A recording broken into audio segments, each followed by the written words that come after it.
주님 안에 주님 안에 모든 두려움 사라져 호산나 호산나 호산나 구원의 주 하나님 찬양받으실 주님 호산나 호산나 호산나 내 안에 임하셔서 주님의 뜻 이루소서 주께 드린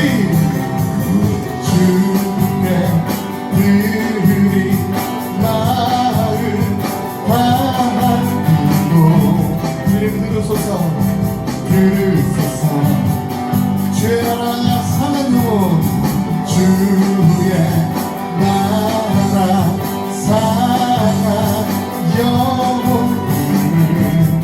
새롭게 한 번 더 주께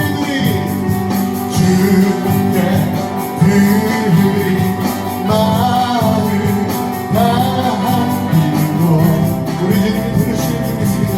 들으소서 주의 나라 사랑 영원 주님은 새롭게 하십니다. 새롭게 주님을 볼 때 나에게 힘주시네 아멘 주님 안에 모든 두려움 사라져 주님을 볼 때 나에게 힘주시네 주님 안에 모든 두려움 사라져 호산나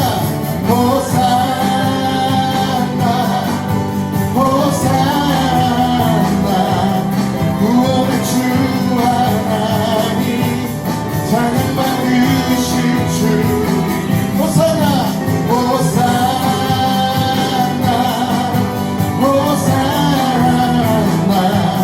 내 안에 임하셔서 주님의 뜻 이루소서 주님을 볼 때 나에게 힘주시네 아멘 주님 안에 모든 두려움 사라져 주님을 볼 때 나에게 힘주시네 주님 안에 모든 두려움 사라져 한 번 더 주님을 볼 때 나에게 힘주시네 주님 안에 모든 두려움 사라져 호산나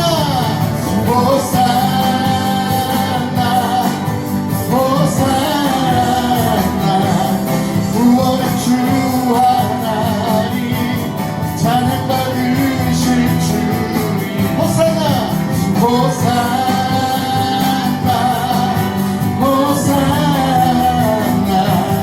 내 안에 임하셔서 주님의 뜻 이루소서 호산나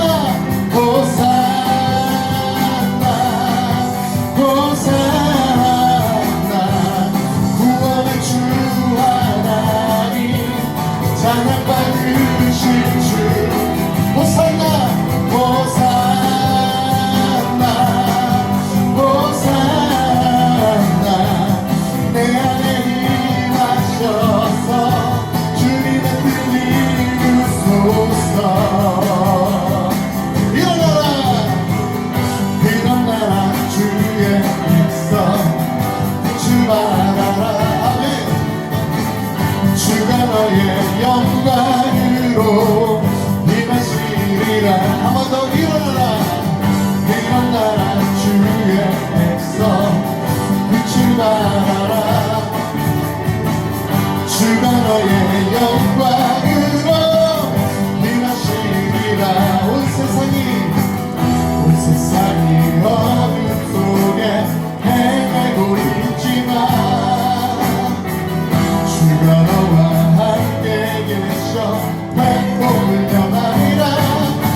일어나라 주의 백성 빛을 발하라 아멘 주가 너의 영광으로 일하시리라 주님 우리를 향해서 말씀하십니다 일어나라 주의 백성 빛을 발하라 아멘 주가 너의 영광으로 임하시리라 온 세상이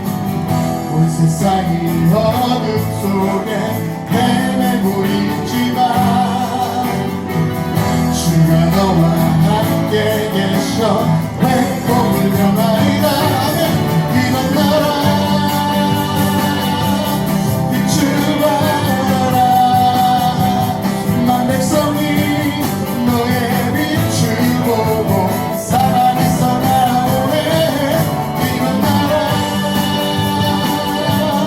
빛을 발하라 만 백성이 자유함을 얻어 기뻐하는도다 온 세상이 어둠 속에 헤매고 있지만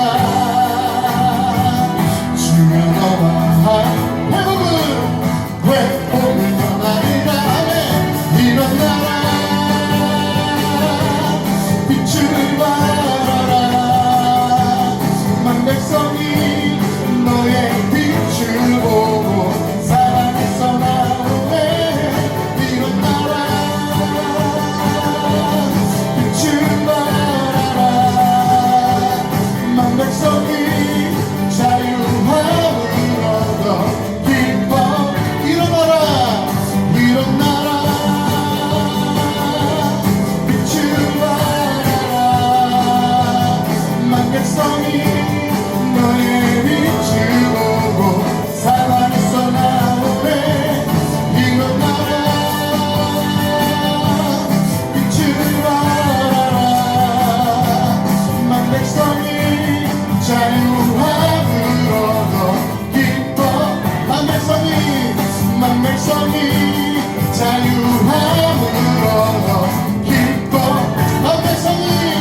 만 백성이 자유함을 얻어 기뻐하는도다 우리에게 회복까지 주신 주의 말씀을 원하겠습니다 우리의 모든 삶 가운데 빛을 비추셔서 회복을 명하신 주님을 찬송합니다 할렐루야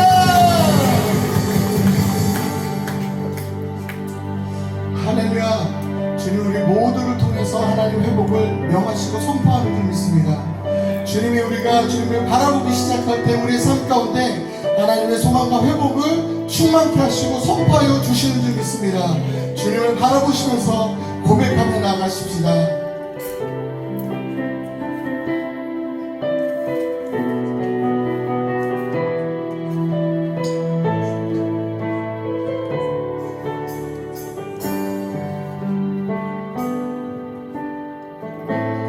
나의 소망 되신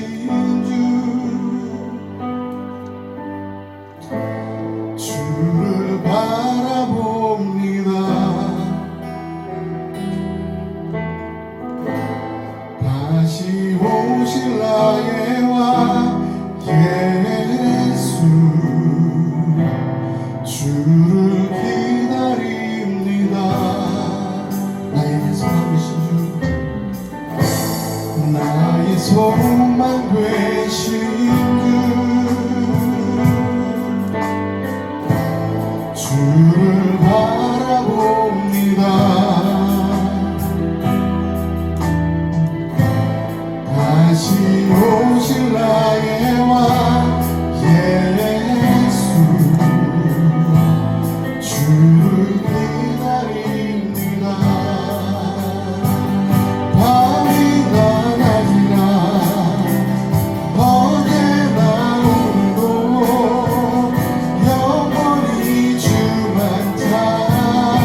나의 소망 되신 주 주님을 바라봅니다.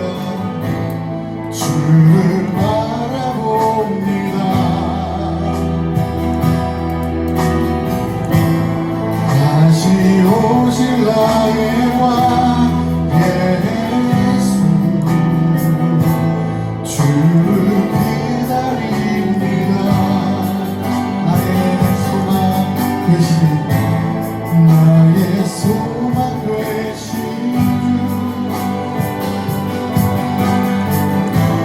주 주를 바라봅니다. 다시 오실 나의 왕 예수 주를 기다립니다. 밤이나 밤이나 낮이나 어제나 오늘도 영원히 주만 찬양해.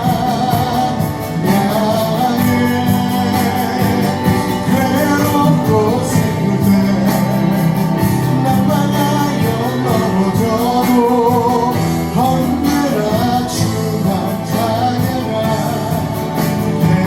밤이나 낮이나 밤이나 낮이나 어제나 오늘도 영원히 주만 찬양해. 외롭고 슬플 때 낙망하여 넘어져도 언제나 주만 찬양하네. 밤이나 낮이나 밤이나 낮이나 어제나 오늘도 영원히 주만 찬양하네. 외롭고 슬플 때 낙망하여 넘어져도 언제나 주만 찬양하. 주님을 바라보시면서 밤이나 밤이나 낮이나 어제나 오늘도 영원히 주만 찬양해. 외롭고 슬플 때 낙망하여 넘어져도 언제나 주만 찬양하네. 기뻐하라 나 영혼아 기뻐하라 나의 영혼아 생명의 주 곧 오시네. 기뻐하라 나의 영혼아 우리 주고 오시네. 우리 주고 오시네. 기뻐하라 나 영혼아 기뻐하라 나의 영혼아 생명의 주 곧 오시네. 기뻐하라 나의 영혼아 우리 주고 오시네.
다시 오실 길을 만들라 십자가를 들고 땅 끝까지 우리 가리라 우리 주님 하늘 영광 온 땅 덮을게 우리 땅 끝에서 주를 맞으리 마라나타 마라나타 아멘 주 예수여 오시옵소서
아멘 주 예수여 오시옵소서 마라나타 마라나타 아멘 주 예수여 오시옵소서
스위스에서 라브리라고 하는 공동체를 만들어서 젊은이들에게 복음을 전했던 기독교 철학자 가운데 프랜시스 쉐퍼라고 하는 분이 계십니다. 이분이 쓰신 책 가운데 거기 계시며 말씀하시는 하나님이라고 하는 제목의 책이 있습니다. 그런데 원래 이 책의 제목은 뭐였냐면 하나님은 거기 계시며 하나님은 침묵하지 않으신다. 이게 원래 제목이었습니다. 왜 이런 제목의 책이 나오게 되어졌을까요?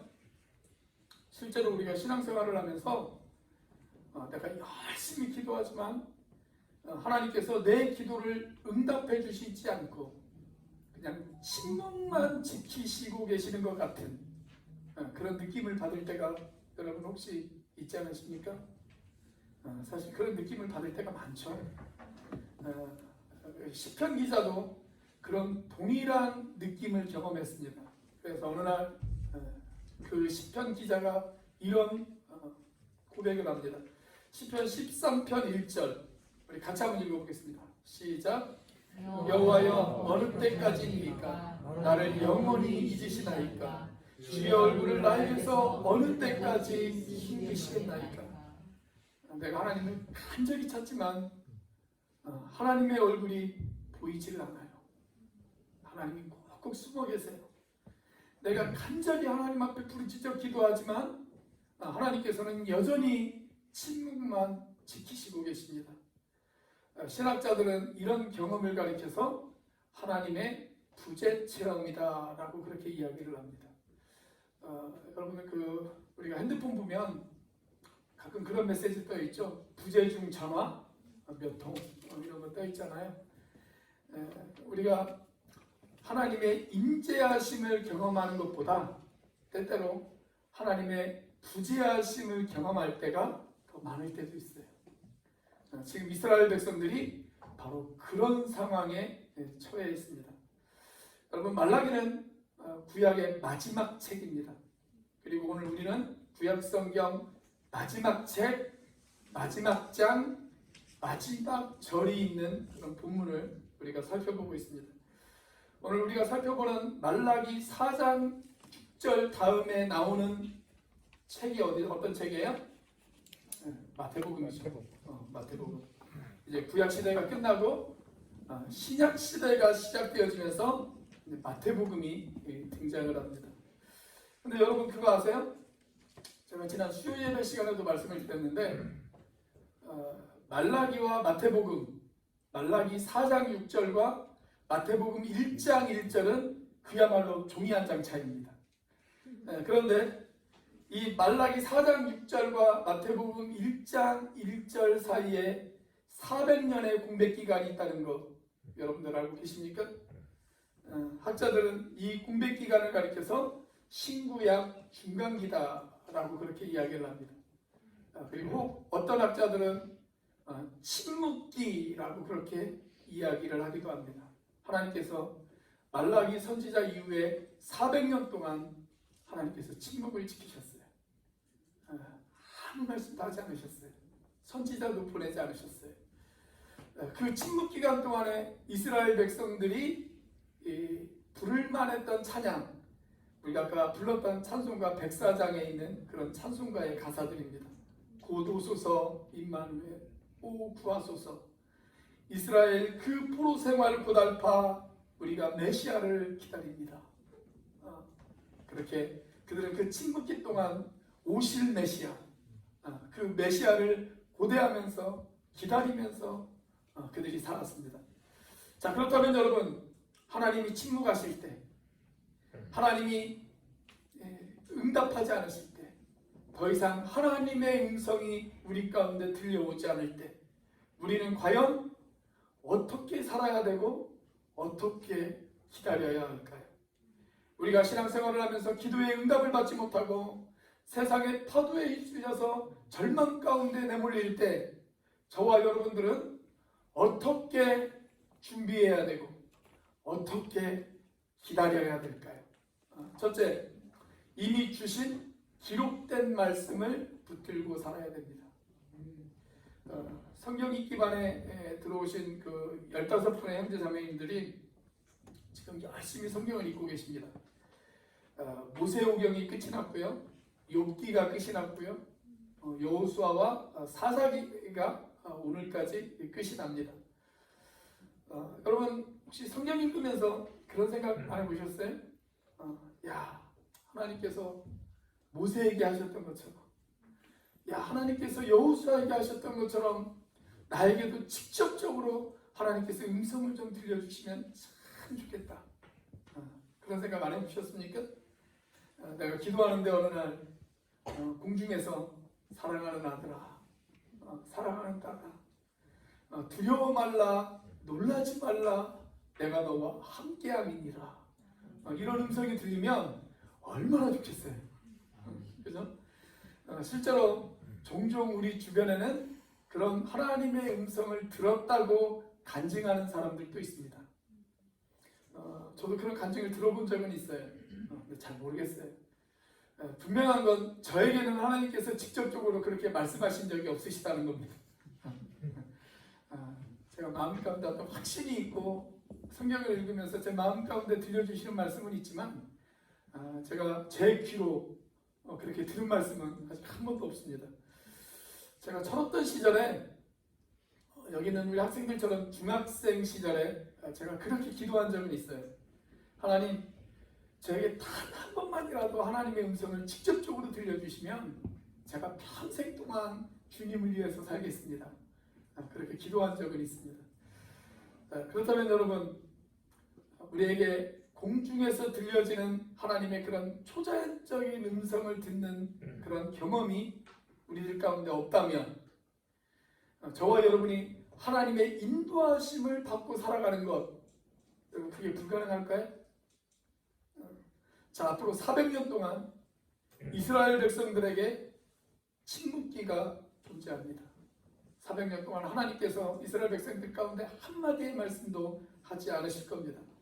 하나님은 그 침묵의 시간에 그럼에도 불구하고 이스라엘 백성들이 하나님의 인도하심을 받을 수 있는 방법에 대해서 가르쳐 주십니다. 자, 그것이 오늘 본문의 4절 말씀입니다. 자, 4절 같이 한번 읽어보겠습니다. 시작. 너희는 내가 호렙에서 온 이스라엘을 위하여 내 종 모세에게 명령한 법 곧 율례와 법도를 기억하라. 자, 여기 호렙산이 등장하죠. 호렙산. 호렙산의 다른 이름이 뭔지 혹시 아십니까? 호렙산의 다른 이름은 시내산입니다. 시내산. 자, 모세가 호렙산에 올라갔어요. 호렙산에 올라가서 무엇을 받았어요? 십계명과 율법을 받았죠. 하나님께서 신이 기록하신 십계명을 받아서 내려옵니다. 즉 기록된 하나님의 말씀을 가지고 내려왔어요. 자, 그런데 지금 말라기 선지자는 이스라엘 백성들의 뭐라고 이야기를 하냐면 앞으로 다가오는 그 침묵의 시기, 그 기간 동안 그 기록된 하나님의 말씀을 너희들이 기억하라. 그렇게 이야기합니다. 그러니까 이미 기록된 하나님의 말씀을 지금 너희에게 들려주시는 하나님의 음성으로 받아라. 그 이야기입니다. 기록된 말씀을 하나님의 음성으로 받아라. 그 이야기죠. 여러분, 근데 사실 기록된 말씀보다는 공중에서 내 귀로 직접적으로 들려오는 말씀이 더 드라마틱하고 더 신비스럽기는 하죠. 그래서 우리는 그런 초자연적인 음성 듣기를 더 사모하고 그런 음성에 더 가치를 부여합니다. 자, 그런데 하나님의 기준은 좀 다른 것 같아요. 하나님께서는 그 반대로 초자연적인 음성보다는 기록된 말씀에 더 가치를 부여하십니다. 우리가 그것을 어떻게 알 수 있냐면 베드로 후서를 보면 알 수가 있어요. 자, 베드로 후서 1장 17절과 18절 말씀 우리 같이 한번 읽어보겠습니다. 시작. 지극히 큰 영광 중에서 이러한 소리가 그에게 나기를 이는 내 사랑하는 아들이여 내 기뻐하는 자라 하실 때에 그가 하나님 아버지께 존귀와 영광을 받으셨느니라. 이 소리는 우리가 그와 함께 거룩한 산에 있을 때에 하늘로부터 난 것을 들은 것이라. 자, 이것은 무슨 사건을 기록한 것이죠? 변화산 사건을 기록한 성경 말씀입니다. 오늘 설교는요 산이 좀 많이 나와요. 뒤에도 좀 산이 나오는데 예수님이 베드로와 야고보와 요한을 데리고 산에 오르시죠. 우리가 그 산을 변화산이라고 그렇게 이야기를 합니다. 산에 오르세요. 그런데 그 산에 가셨을 때 하늘에서부터 소리가 들립니다. 뭐라고 소리가 들리냐면 이는 내 사랑하는 아들이요 내 기뻐하는 자다. 너희는 그의 음성을 들으라. 그렇게 소리가 들립니다. 자, 이 소리를 누가 들었냐면 이 베드로후서를 기록한 베드로가 들었어요.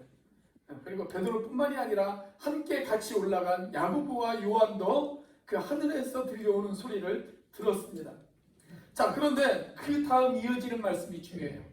19절과 20절. 자, 같이 한번 읽어보겠습니다. 시작.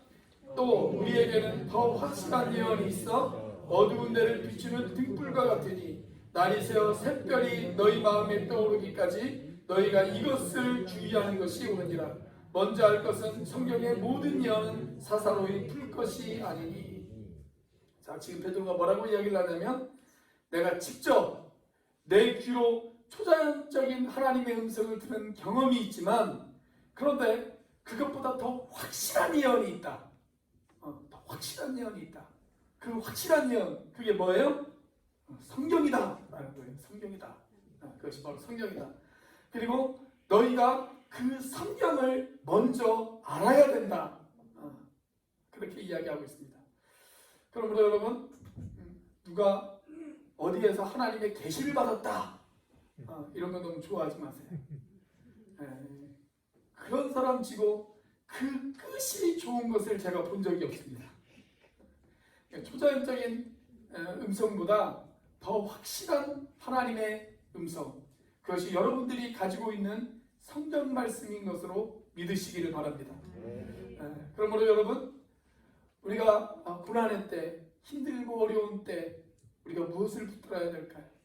하나님의 말씀, 기록된 하나님의 말씀, 여러분들이 가지고 있는 이 성경 말씀을 붙드시는 여러분들이 되시기를 바랍니다. 목사님, 저는 그래도 하나님의 음성을 듣고 싶어요. 그러면 어떻게 하시면 돼요? 성경을 읽으시면 돼요. 성경을 읽으시면 됩니다. 사랑하는 여러분, 기도했지만 하나님의 음성이 들려지지 않고 길고 긴 어둠의 터널을 통과하는 것처럼 그렇게 느껴질 때 여러분, 그 기다림의 시간에 우리가 무엇을 해야 될까요? 하나님의 말씀을 읽으면서 기다리셔야 됩니다. 하나님의 말씀을 읽으면서 기다리셔야 돼요. 저와 여러분이 그렇게 되시기를 주님의 이름으로 축원합니다. 자, 응답이 들려오지 않을 때 우리는 어떻게 준비해야 될까요? 그리고 어떻게 기다려야 될까요? 둘째, 회개함으로 주님 만날 준비를 해야 합니다. 회개함으로 주님 만날 준비를 해야 됩니다. 자, 본문의 5절 말씀입니다. 같이 한번 읽습니다. 시작. 보라, 여호와의 크고 두려운 날이 이르기 전에 내가 선지자 엘리야를 너희에게 보내리니. 자, 여기에서 엘리야를 너희에게 보내시겠다 이렇게 말씀하세요. 실제로 엘리야가 다시 돌아오는 것이 아니라 여기에서 말하는 엘리야는 누구예요? 예수님의 길을 준비하는 침례 요한을 가리키는 것입니다. 자, 침례 요한이 이 땅에 와서 예수님의 길을 준비하죠. 그러면서 이 침례 요한이 선포한 메시지 뭐였습니까? 마태복음 3장 1절과 2절 말씀 우리 같이 한번 읽어보겠습니다. 시작. 그때에 침례 요한이 일러 유대 광야에서 전파하여 말하되 회개하라 천국이 가까이 왔느니라 하였으니. 자, 침례 요한이 선포한 것은 뭐냐면 회개하라, 천국이 가까이 왔다. 회개를 선포했어요. 침례 요한의 이 메시지를 듣고 사람들이 어떻게 반응을 했습니까? 자기 죄를 자복하고 요단강에서 침례를 받았습니다. 자, 여러분 순서를 한번 잘 보세요. 사람들이 믿음의 증거로 침례를 받았어요. 그런데 침례를 받기 전에 사람들이 먼저 한 것이 있어요. 그게 뭐예요? 죄를 자복하고 회개하는 것이었습니다. 침례는 어떤 사람이 받는 거냐면 자기 죄를 자복하고 회개하는 사람, 그 사람이 침례를 받는 거예요. 자, 회개에는 두 종류의 회개가 있습니다. 두 종류의 회개. 하나는 본질적이고 근본적인 회개가 있습니다. 우리가 이 회개를 다른 말로 흔히 회심이라고 이야기를 합니다. 회심. 자, 내가 지금까지 하나님 없이 살았어요. 내가 주인이 되어서 내 마음대로 살았습니다. 그런데 어느 날 복음을 듣고 하나님을 향해서 나의 인생의 방향을 돌이켰습니다. 그래서 예수님을 나의 주님으로 영접했습니다. 여러분, 이 회개는 일생에 딱 한 번밖에 없는 회개예요. 딱 한 번밖에 없는 회개. 우리가 이 회개가 있을 때 그 사람에게 침례를 주죠. 일생에 딱 한 번밖에 없는 회개. 자, 그러면 우리가 이제 죄 용서함을 받았어요. 그리고 구원을 받았어요. 그렇다면 더 이상 우리는 회개할 필요가 없을까요? 아닙니다. 그런데 그렇게 가르치는 사람들도 있습니다. 회개해서 죄사함을 받았으니까 더 이상 회개할 필요가 없다. 이렇게 가르치는 사람들도 있어요. 그런 사람들이 기독교 복음 침례회, 소위 우리가 구원파라고 하는 이단입니다. 이름도 저희 교단과 아주 비슷하게 만들어 놔가지고 저희 교단이 오해를 받을 때가 상당히 많이 있어요. 오죽했으면 제가 주보에다가도 구원파인 기독교 복음 침례회와 저희 교회는 다릅니다. 그렇게 적어놨을 거예요.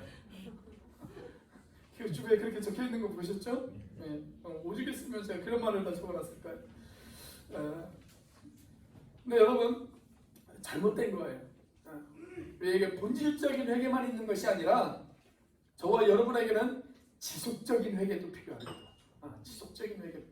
자, 우리가 회개했어요. 그래서 주님을 영접했어요.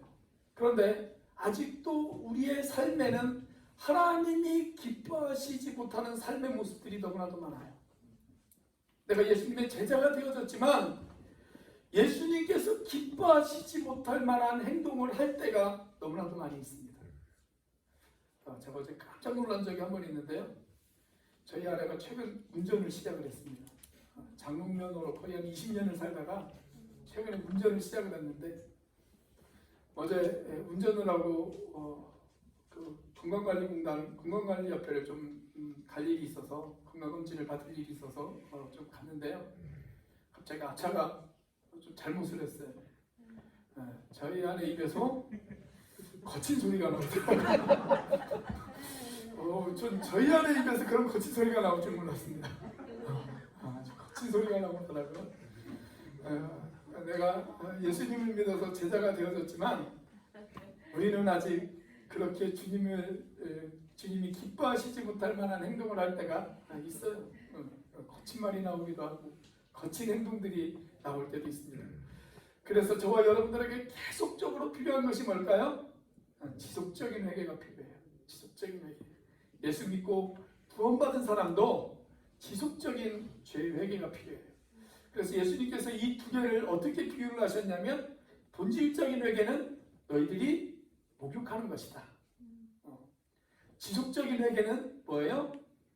손과 발을 씻는 것이다. 그런 식으로 예수님께서 설명을 하셨습니다. 자, 오늘 본문 6절에 보면 말라기 선지자는 이스라엘 백성들에게 이런 지속적인 회개를 촉구하고 있습니다. 자, 6절입니다. 같이 한번 읽어보겠습니다. 시작. 그가 아버지의 마음을 자녀에게로 돌이키게 하고 자녀들의 마음을 그들의 아버지에게로 돌이키게 하리라. 자, 여러분 회개가 뭔지 아십니까? 회개. 회개의 가장 성경적인 정의가 있다면 저는 이거라고 생각해요. 자녀된 우리의 마음이 아버지된 하나님께로 돌이키는 것. 여러분 그게 회개예요. 자녀된 우리의 마음을 아버지된 하나님께로 돌이키는 것. 그것이 바로 회개입니다. 이런 회개의 대표적인 케이스를 우리가 누가복음 15장에서 찾아볼 수가 있습니다. 자, 누가복음 15장에 누가 등장을 하죠? 누가복음 15장에 보면 돌탕이 등장합니다. 돌탕. 돌탕은 돌아온 탕자를 말합니다. 돌탕이 등장을 하죠. 어느 날 둘째 아들이 아버지에게 요구하죠. 아버지, 내가 받을 유산 미리 주십시오. 아버지가 건강한데도 불구하고 아버지에게 유산을 요구를 합니다. 그리고 그 돈을 받아서 먼 나라로 가서 거기에서 허랑방탕하게 살아가죠. 이 둘째 아들이 돈을 받아서 먼 나라로 갔을 때 같이 떠났던 게 있어요. 그게 뭔지 아십니까? 아버지를 향한 그 아들의 마음도 떠나갔어요. 그래서 이 아들이 한동안 먼 나라에서 아버지를 기억하지 않고 그렇게 살아가잖아요. 여러분, 이 둘째 아들이 다시 돌탕이 되어지기 위해서 이 둘째 아들에게 가장 먼저 필요했던 것이 무엇일까요? 아버지를 향해서 그의 마음을 돌이키는 것이었습니다. 자, 그래서 재산을 다 탕진하고 실컷 고생하다가 드디어 어느 날 이런 순간이 찾아오지 않습니까? 누가복음 15장 17절에 보면 이에 스스로 돌이켜 이렇게 기록되어 있어요. 이에 스스로 돌이켜. 이게 바로 회개가 시작되어지는 순간이에요. 자, 그 다음 18절 같이 한번 읽어보겠습니다. 시작. 내가 일어나 아버지께 가서 이르기를 아버지 내가 하늘과 아버지께 죄를 지었사오니. 자, 17절에서 마음을 돌이켰어요. 그리고 18절에서는 어떻게 합니까? 그가 결단합니다.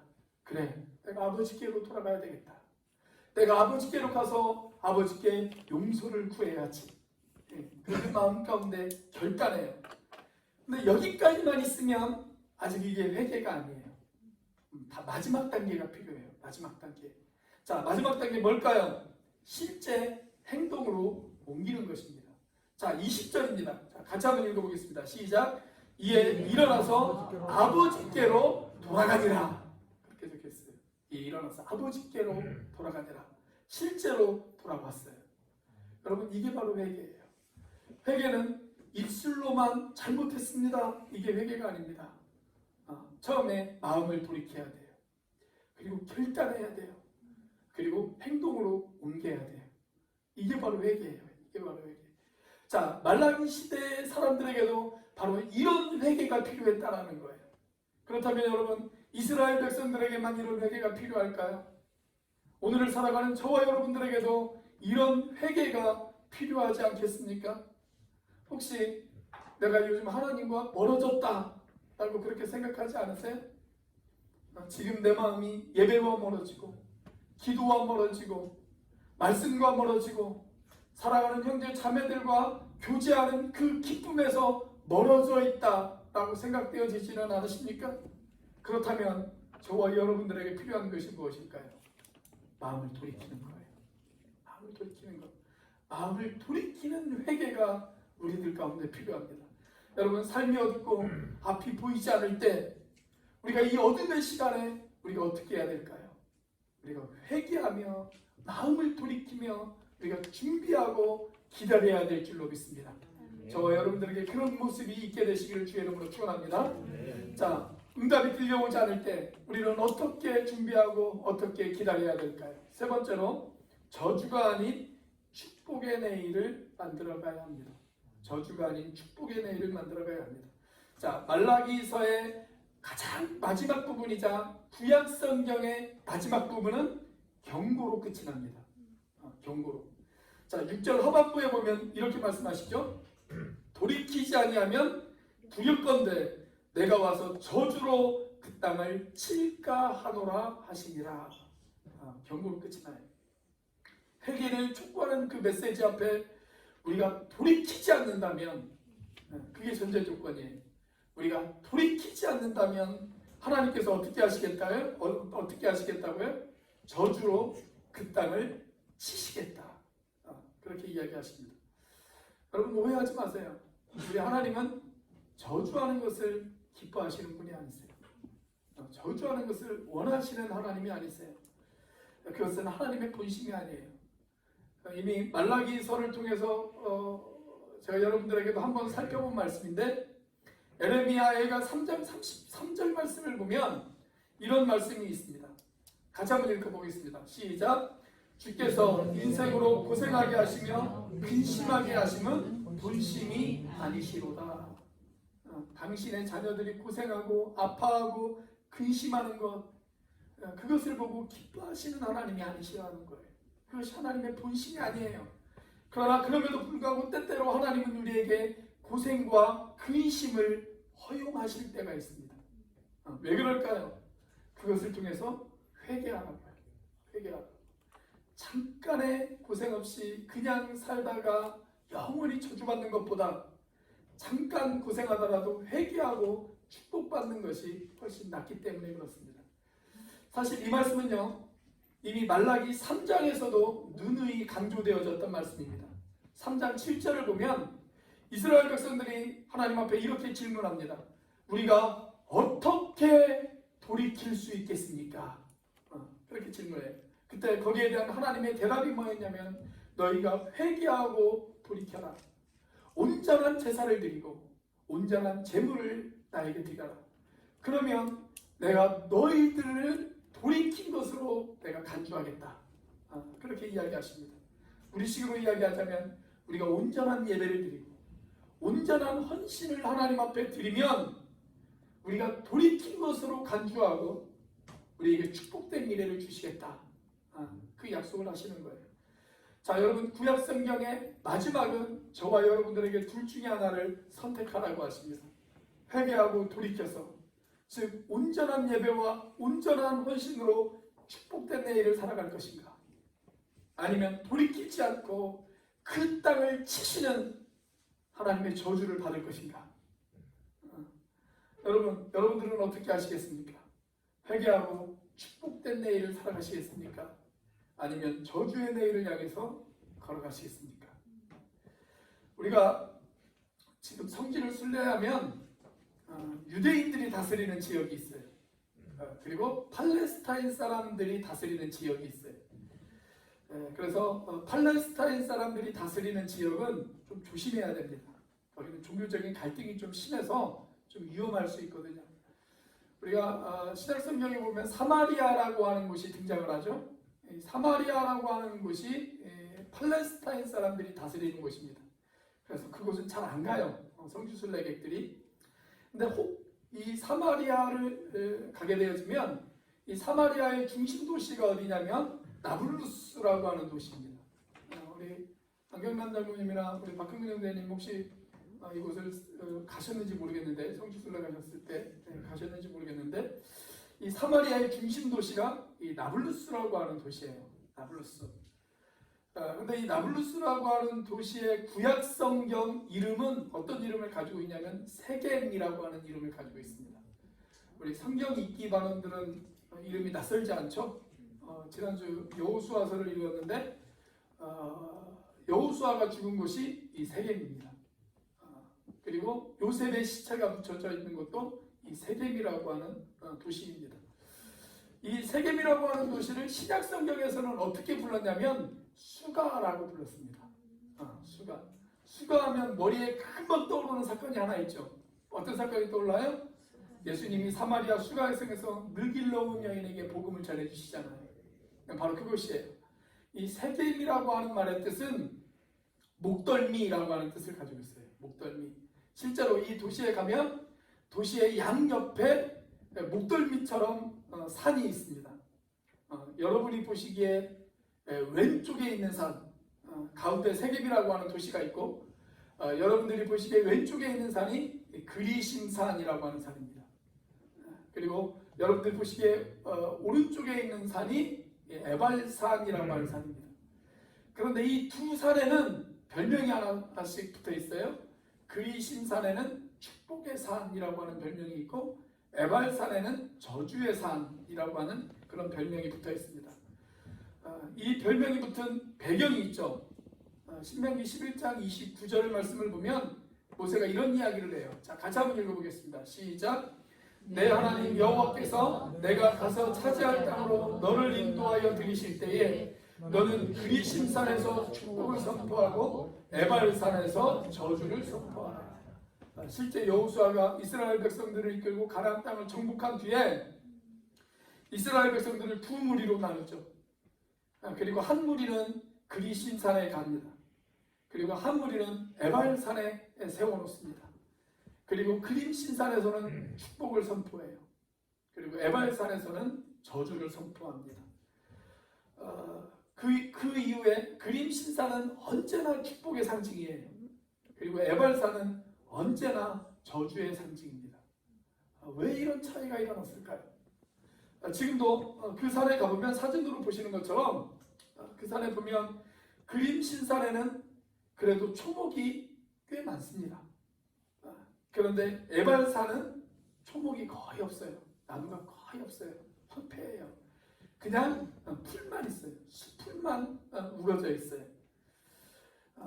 왜 이런 차이가 벌어졌을까? 물론 지리적인 그런 영향도 있겠지만, 여러분, 그림신산에는요 하나님을 향한 예배가 있어요. 하나님을 향한 예배가. 그리고 에발산에는 그 예배가 없습니다. 그림신산에 가면 오랜 세월 동안 그곳에서 하나님을 예배를 드렸어요. 그리고 지금도 이 그림신산에 가면 사마리아 제사장들이 양을 잡아서 지금도 하나님 앞에 제사를 드립니다. 예수님께서도 이 수가성에 가셨을 때 물길로 온 여인에게 그런 말씀을 하시죠. 처음에는 물을 좀 달라 그렇게 이야기를 하시다가 이야기가 어떤 이야기로 번집니까? 이 물길로 온 여인의 남편 이야기로 번집니다. 그러다 또 갑자기 이 이야기가 확 전환이 되어지죠. 어떤 이야기로 전환이 되어져요? 예배 이야기로 전환이 되어져요.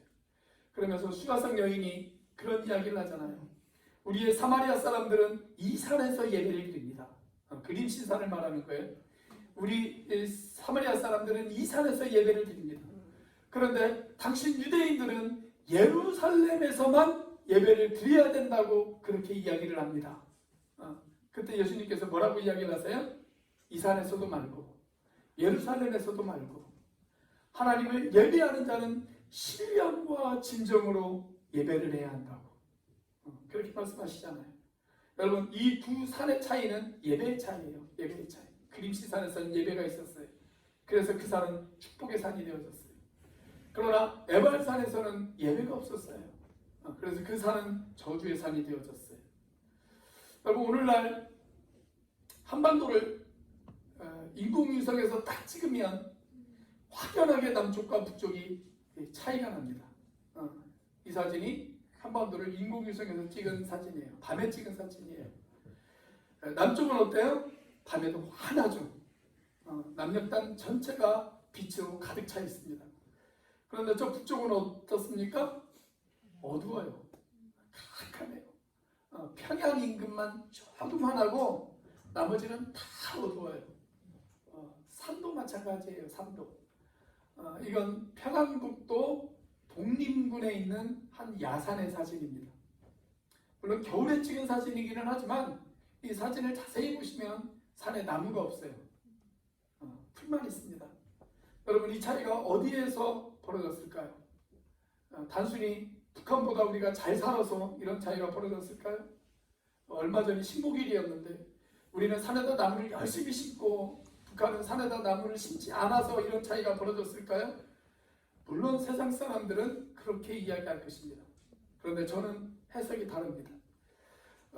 사실 이 차이는 1953년 전쟁이 끝나고 나면서부터 이 차이가 생겨나기 시작했습니다.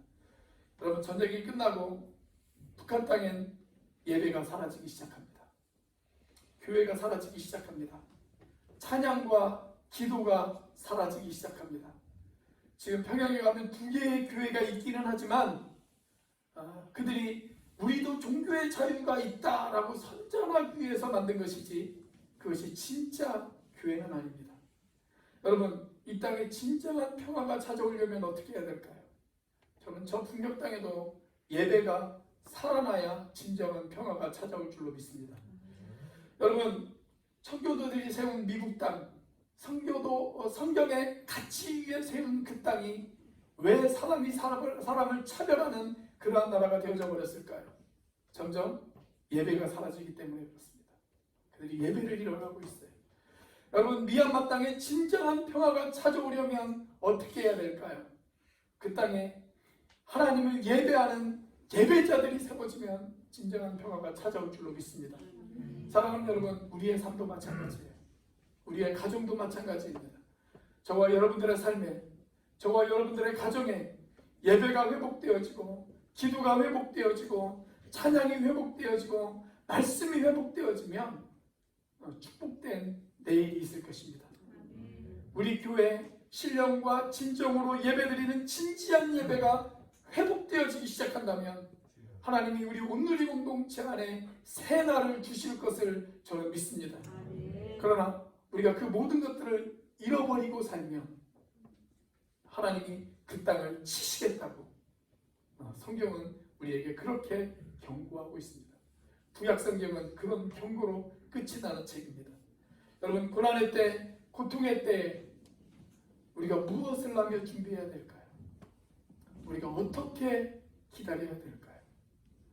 이스라엘 백성들이 400년의 그 긴 시간 동안 그들에게 오실 메시아를 기다렸듯이 다시 오실 주님을 우리가 기다리면서 우리는 어떻게 준비하고 어떻게 기다려야 될까요? 여러분 기록된 말씀을 붙들고 살아가시길 바랍니다. 회개하며 기다리시길 바랍니다. 진정한 예배를 우리가 하나님 앞에 드리며 축복된 내일을 준비하며 기다리시는 저와 여러분들이 되시기를 주의 이름으로 축원합니다. 기도하시겠습니다.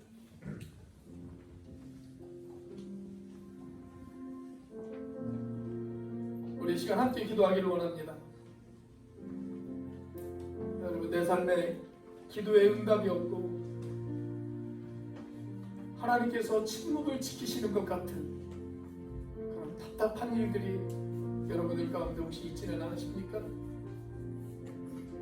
그때 우리가 무엇을 해야 될까요? 우리가 어떻게 해야 될까요? 우리가 어떻게 준비하며 어떻게 기다려야 될까요?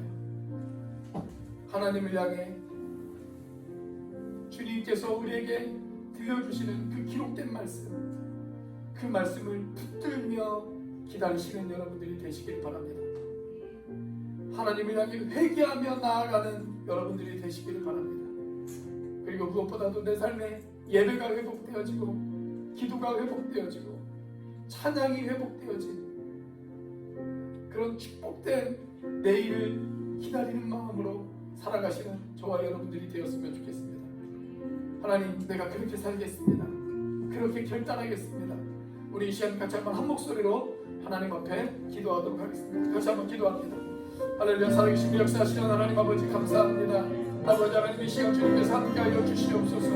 아버지 하나님, 이 시간 우리가 기다립니다. 아버지 하나님, 하나님의 말씀을 붙들고 기다립니다. 아버지 하나님, 주님께서 우리에게 들려주신 아버지 하나님의 기록된 말씀, 아버지 하나님의 그 말씀을 읽고 묵상하며 아버지 하나님, 내가 하나님의 때를 기다립니다. 아버지 하나님, 내가 아버지 하나님이 기뻐하시지 못하는 삶의 행동들, 아버지 하나님의 그러한 모습들, 아버지 하나님의 그런 것들을 회개하며 아버지 하나님의 그런 것들을 끊어버리고 아버지 하나님, 내가 아버지 하나님을 기다립니다. 아버지 하나님, 이 시간 아버지 하나님, 정말 내 삶의 기도가 회복되어지고 찬양이 회복되어지고 하나님의 예배가 회복되어진 아버지 하나님의 그러한 모습을 가지고 하나님, 내가 하나님의 때를 기다립니다. 오 하나님, 이 시간 주님께서 함께해 주시고 하나님 역사하여 주옵소서. 하나님의 때를 기다리오니 하나님 말씀하시고 응답하여 주시옵소서.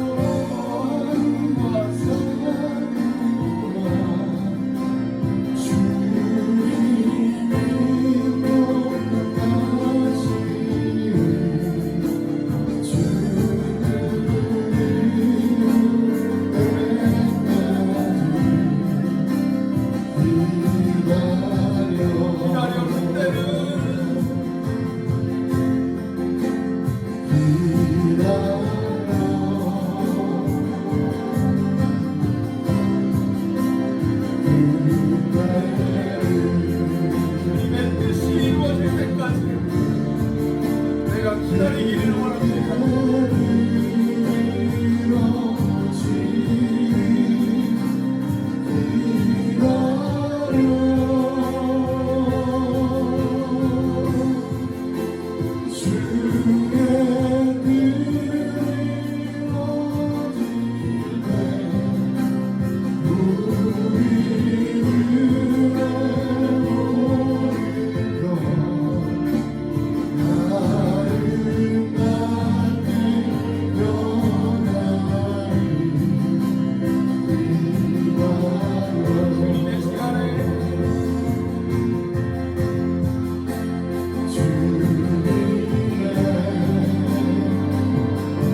말씀을 가슴에 새깁니다.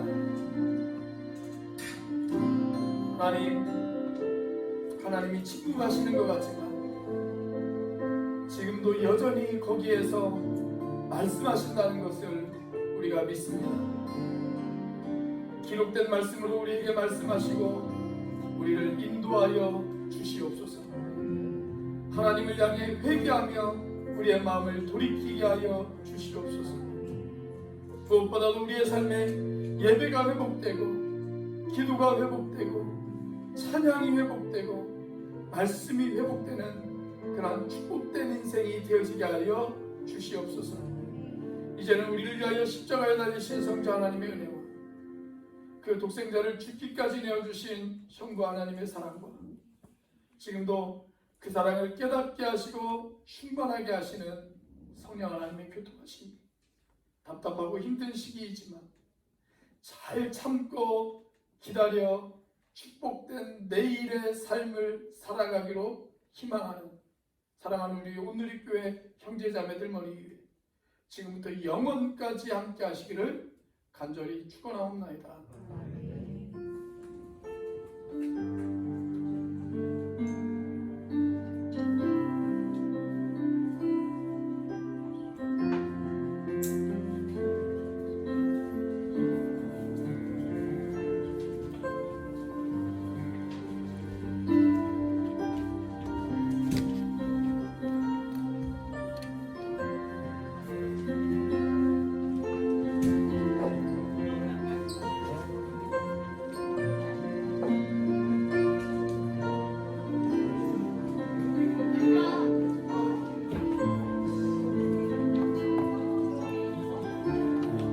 민집사님